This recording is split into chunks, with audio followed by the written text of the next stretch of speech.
do that again. Cause I was like, okay, yeah, look at that. I actually thought you was going to say my name. Oh, yeah, that's right, yeah. But then there was a silence, I was like, I'm just going to say my own name. Hey guys, welcome back to Candid Table Chat, and today I am joined by J-Soul. Kwame, Augustine. And yeah, so today we're going to be looking at being a creative in an African household. So firstly, just so like people can get to know you, like state what it is that you do and where in Africa you're from. I'm Nigerian and I'm a singer-songwriter. Go by the name J-Soul. I'm a writer and an actor and I'm from Ghana. Nice. I am a videographer, I just say, so video editor, behind the scenes for artists, and I am from Uganda. East side. East side. How have you found like growing up in an African household and going down that creative path? Like, what is it? With regards to me, my situation's slightly different from most people. My mother was born here, my dad's from first generation Ghanaian. Okay. So because she's been within the system for a while now, so she was very accepting and she's very artistic and she likes English literature and whatnot. So she's always been rather accepting of me creating. However, my dad on the other side, like he didn't mind, but it's like, oh, that's just a pastime, it's a hobby that you do. But let's be serious. Like, you need to go to university. You need to get a degree. You need to follow a path that is considered stable. Yeah. Parents always like, you must go to university. You must study. You must be lawyer or accountant. You have to be. Steven, that's my real name. But I've always kind of been that person. If I'm not 100% into something, I'm not gonna do well in it.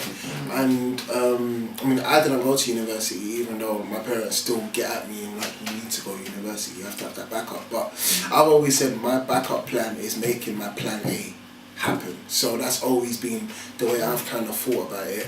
And obviously my siblings, they've all gone to university, they've got a degree, but and they're doing their thing, but I'm also doing my thing. And I think what kind of showed my parents that, you know, this can actually, you know, be a career is when, like I remember when I was 14, I got a little featured around the bill, and when my mum saw that check that come through, she was like, oh, finance always changes stuff. Like when they see the money, like I can be like, mum, you know, I can be like, mum, I just opened for Amari, and she'd be like, okay, how much did he pay you? So I mean, she don't know who he is. You know what I mean? Like I can say I've just done the biggest thing. Her response would just always be like, oh, so how much did you get? I think their fear was mainly seeing me fail, and not. I think that's their biggest fear. But yeah, my dad was I think my dad was more supportive than my mum, to be honest. Like I remember my dad would drive me to. I used to work with Mr. Dynamite and Carla. They have a brother, and he lives in flipping. I'm just thinking of a C. But it's far anyway. My dad would drive me all the way down. I remember when I was like 14 and I wanted to have like book studio sessions, would drive me all the way down there. He'd like do his business in the car, and then I'd finish like it would be a long studio session, and then he'd drive me all the way back. And like now that I'm thinking about it, like I'm very grateful because I forget certain stuff. But yeah, like they did try. They tried a lot and they tried really hard, and I'm very grateful for that. I'd say. So like the first hurdle I faced was taking a gap year. Like to them that's, you decided not to go to uni, and where they've seen like my sister went to uni, got her degree, and I was starting to do something like, because for as long as I could remember I said I was going to be an accountant, and it wasn't until that last minute I like had a long extensive conversation with my sister on the phone, and she was at that final year where she's starting to review like her career, and she's like, make sure you do something that you have a passion in. And I can be quite stubborn. So when I say I'm going to do something, that's what I'm doing. So even when people would say, I don't really see you as an accountant, you seem a bit more creative, I was like, no, I'm going to be an accountant, I've got a plan for it.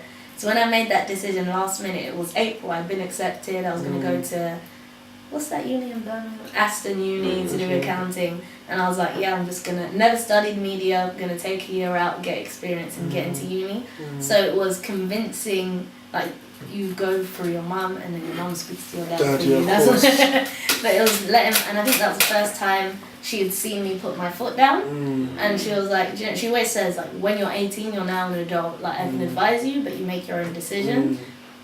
So one thing I say, I feel like as much as, you know, there's that stigma of African parents in that they want you to be a doctor, they want you to be, at the same time they want you to be happy almost, so they learn to adapt even though they've been saying something. I think like I had a conversation like with my mums, and their biggest fear is that within the entertainment, especially creativity, it's very easy to lose your way. 100%. There's a lot of people say I want to be an actor, but then I want to be a model, but then I want to be a videographer slash writer slash fashionista slash blogger slash everything. And it's very easy to, because there's no sense of direction. But if they can see 100% you're dedicated to a particular craft and you've put your foot down and you're going to be consistent, I think that's the word, showing consistency, then from my experience and from what I've seen around, the parents are willing to accept it. It's like, do you know what? He may not want to be a doctor, but at least he's showing dedication, consistency. I'll give his opportunity. I totally agree. I totally agree with that. Luckily, I'm very strong-minded. Like, there's a lot. I have a lot of close friends that do a lot of foolishness that I'm able to not even like want to get involved in. I mean, I'm 23. I've never ever smoked in my life, ever. Like nothing. Like 90% of my friends smoke. 90%, another like 40% of them like do some like hardcore drugs. I ain't gonna say what, but do you know what I mean? Do you know what I mean? Like they're involved in a lot of madness. Like I'll go to like celebrity house parties and like people that I look up to, like they'll be doing certain stuff that I'm just like, oh my god, like if my parents were to see this right now, flipping it. Do you know what I mean? But I've never ever like I would really say like I really have my head screwed on. Like I'm very, very focused, but it is like, I remember even when I was flying to LA for the first time in November, and I met this random girl who does PA, and I said to her, what's the one advice you'd give me whilst being in LA? And she was like, don't lose yourself. She's like, everyone comes here when they lose themselves, they become a different person. Not everyone, but a lot of people. She's like more than a high possibility. Yeah. She's like, most people would become something else, they would become fake, or they would start doing this to fit in with other people. Yeah. You have to understand the system to know how to maneuver yourself within the system. You have to play the game. But the word fake is the wrong term. The word fake is a hard term. It's a bit like, is a bit of a slap in the face, but it is fake. In what sense? People are like, people will be calling you bro and this and that. Like there's artists that I've looked up to, like artists that like I've really like. I'm not gonna mention his name, but there's a UK artist that I really looked up to growing up, and I was on the same lineup as him for a show for a big US artist, and this artist tried to get me off the lineup. But then when this artist saw me, he'll be like, oh yeah, you know, I heard you were working with this person in America, you know, how's it going, you know, well done, bro. And I'm just thinking, are you mad? are you mad? I can actually touch you right now. One thing I must have to interject is that a lot of misconceptions that it's just in the entertainment industry. When you actually look at the world as it is in general, so that albeit the business environment, the office environment, these politics and these fakeness and these hypocritical behaviours is prevalent everywhere. Like, don't think for 1 minute it's just centred around the entertainment industry. It's 100%. in every establishment, everywhere you go in life. Yeah, I feel like it's a world thing rather than just the entertainment industry. Potentially, you notice a bit more in the industry. I think maybe it's a lot more amped up because there's a lot more that can be done. Yeah, it's more of a networking environment that needs to be done. Whereas in the office it might be, you know, people can be petty to you about the coffee machine or something. Whereas there's more at stake or whatever in the entertainment industry. I've heard so many crazy stories within the office environment where someone would say something but then write a cheeky email behind someone else's back and send it to the manager. There's a lot of politics within the office environment as well.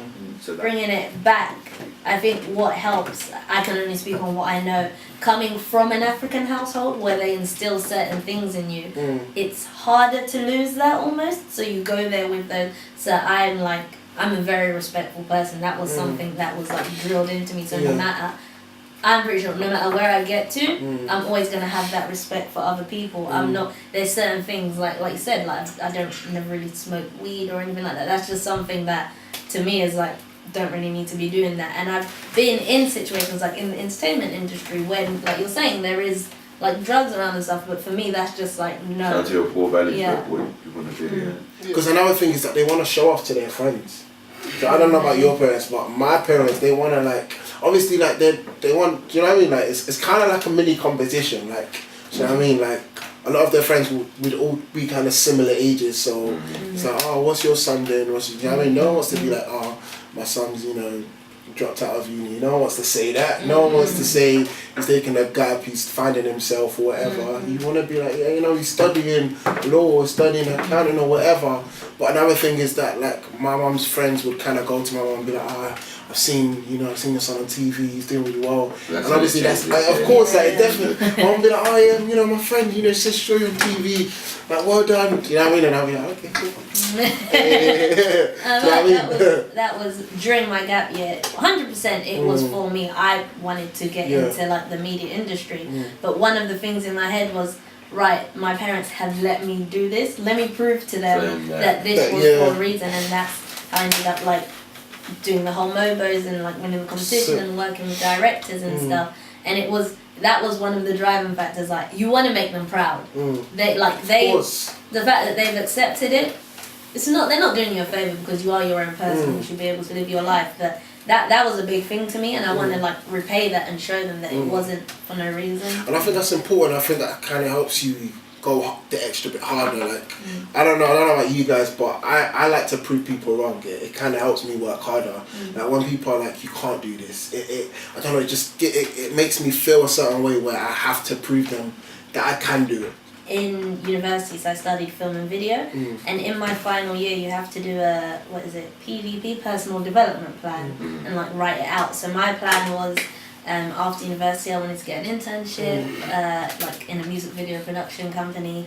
From there, meet a director, work with him, learn from him, and then get a role within the media industry, doing something, and then build up my own company, right?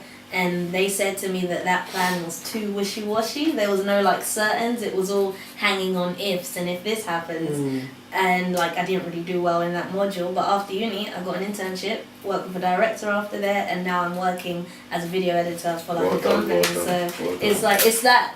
And for a minute, I believed it. I almost believed maybe I can't do it because I don't know. That's what I was saying to you earlier. Like a creative subject, like studying it and being marked on it is a bit still funny to me, like the idea of it.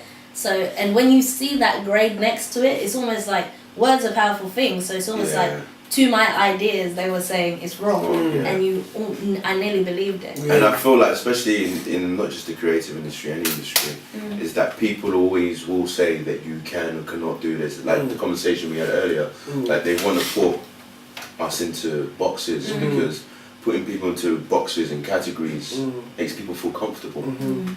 And I feel like as artists, like we are mirrors to people's insecurities. So the reason why they're saying they can't or they don't like their ideas because they feel that they can't implement it or they can't create it. So I always say to myself, and that's another thing that has been installed into me as my parents, is that you can achieve anything that you want to achieve, but you have to work bloody hard. Yeah. Another thing is that I feel like a lot of artistic people, I think that, sorry, we're getting a bit deep now, but I feel like artistic, creative people suffer a lot from anxiety, depression, I don't know, am I speaking, am I preaching right now? Anxiety, depression, all of the, I think anyone that's creative, I feel like there's just always kind of sometimes a sense of worry for us, because obviously we are all freelance basically. We work for ourselves, we are our own bosses. Like I don't have a 9 to 5. I have a when I wake up to when I go to bed. Like when I, you know what I mean? Like there's not really a start time, and a stop time is constantly, okay, what's next? What do I need to do now? What adds to that is, I feel like maybe just in general in life, but especially within the creative industry,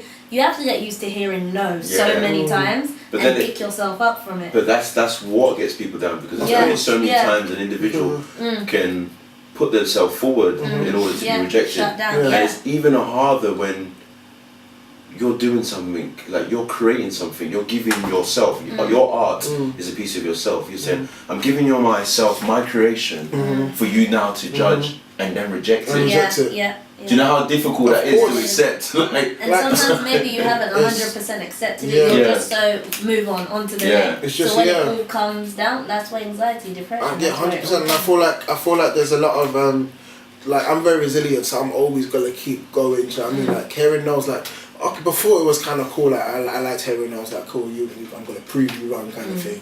But then when you start hearing a bit too many, it's like yo, like do I need to change something about me? But all of these thoughts, it starts to like dampen you. Like I've had days where I just kind of stay in bed and I just can't bother to do anything. I just want to eat, watch Netflix, and just chill solo. No thoughts, no right. There's so many things. I think being a creative is like, I feel like a lot of people see the glamorous side of it, and it really isn't that. Like it is you have to have really tough skin to be in this field, because like we all kind of agreed on the amount of no's you're gonna hear, the amount of negativity that's gonna come your way. Like you have to constantly the no's? It's gonna be. No. Like when you're so close, and then you get that no. Like every time you think this is it. Because I remember I was on the phone to you and you were like, something, I'm not going to speak on it yet. Yeah, of course. I'm going to wait until... I believe in like jinx and stuff, so I like to not... Like, there's some people, and I saw this another day on Instagram as well, like there's people that will be making false announcements. Like they'll be saying stuff, or like they'll Instagram, like, you know, at the audition for this film, having meetings at the Sony, you know what I mean? And then I find all of them stuff cringe. So now I'd say you're both quite established or getting to that point, same for myself. But before that point, like what was that like? And obviously coming up in an African household and you're still trying to get there and you're not there yet, like how was that? There's always that installment from the thing, being a black person in today's society, you always have to work that much harder. So at times that can be limited to some people, because you go to certain rooms and you think, is it because I'm black, and is it because I'm there? And a lot of the times it is because of your skin colour that plays a part, but I've always used, I like to call it a black privilege, sometimes positioning yourselves in places where you are the odd person out and using you being different or odd as a positive. And because of the same installments that the parents say, that you have to work harder in order to be on the same person as a same level as a white person, whether some people may agree or disagree, the fact that you have that tenacity means once you get to a stage, nobody can touch you because you're working 5 to 10 times harder already. So I feel like it's always been a positive thing, that installment, that you just have to work irrespective of your skin colour. You just got to work harder than the competition. It's a good mentality to have, like you're saying, regardless of your skin colour. Yeah, I mean, I never really thought, it's weird because it's only like been the last couple of years I thought, oh, my skin tone, or if I was lighter skinned or white or whatever. But like growing up, like there was a lot of artists that, I don't know, especially in music and R&B, there was a lot of R&B dominating the charts. And predominantly everyone was, I remember people being black a lot. So I mean, I remember seeing, especially UK, like you had Craig David, you had Soul Solid Crew, you had Mystique, you had there was just so much like black. Do you know what I mean? And I grew up thinking like black was cool. Do you know what I mean? Like black was cool.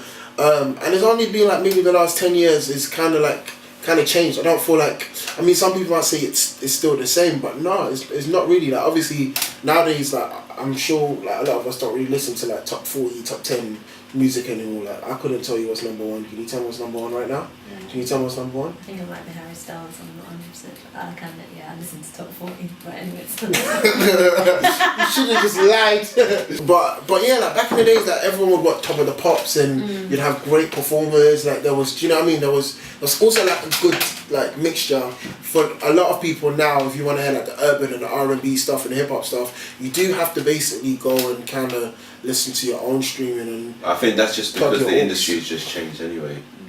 Going back on the whole, like you guys were saying, when the parents start to see finance, that's when they get on board. Like a really good example would be what's that kid's YouTuber, KSI. Yeah. Like if you look at him in the beginning, his parents went down, but when they saw the millions coming in, and then did you see their rap video they did or whatever? They did a rap video. His parents are jokes though. So to wrap it up, any last words or any advice you'd give to someone that wants to take that creative route, but they are scared? Because as much as we've spoken on some of the hard sides, and some of the negatives, there is a lot of positive that comes from it, and you are both enjoying it regardless of all of that. So any words of advice? What I would personally say is that if you're gonna do something, just be consistent at what you're doing. Like if you're consistent, things will come to fruition, and it's gonna be difficult. But if you can show that you're dedicated to something for a particular period of time, a long period of time, then I think people around you will believe you. I think the first step is believing in yourself. And then the second step is being honest with yourself. Yeah. Actually, are you actually talented? Do you know what I mean? That's true. Very good. Like you actually have to, like you don't have to be the best. I don't feel like the best people are the most successful people. I don't believe that. The most hardworking people are the most successful people. You still have to be talented. You have to have something. People, like if the majority are saying that you're not good, then people that are saying that you are good, then you obviously got to reevaluate. I feel like you both covered it really well, so the only thing I can add to Come that on, media is training, come on. the only thing I can add is be prepared for a lot of no's, but don't let that deter you. Like always remember the reason why you started and that dream you had in the beginning, and never lose that, and have good people around you that are going to pick you up and remind you of that. And like just the way I look at no's, again, it's easier said than done, but just look at it as you're one step closer to that yes, and that pretty much sums it up. So hope you guys enjoyed that. Thank you both for being here. Do you wanna one last plug? Where can they find you? What can they get? Follow me Instagram at JSoulWorld, Twitter at JSoulWorld. Check out my YouTube videos, JSoulWorld, and enjoy. Every view is like a penny, so help me make some money. Check me on Twitter, Kwame_Augustine, and Instagram and all that jazz, Kwame Augustine. And I have an audio play out called The Novelist, which is on Spotify, iTunes, Amazon. So purchase that, support. Yeah. Thanks. And I hope this has helped some people out there. It was actually a really interesting conversation. I feel like it's great when you can have differences in opinions. Hope you guys enjoyed this, and stay tuned for the next video, and we're out. Bye.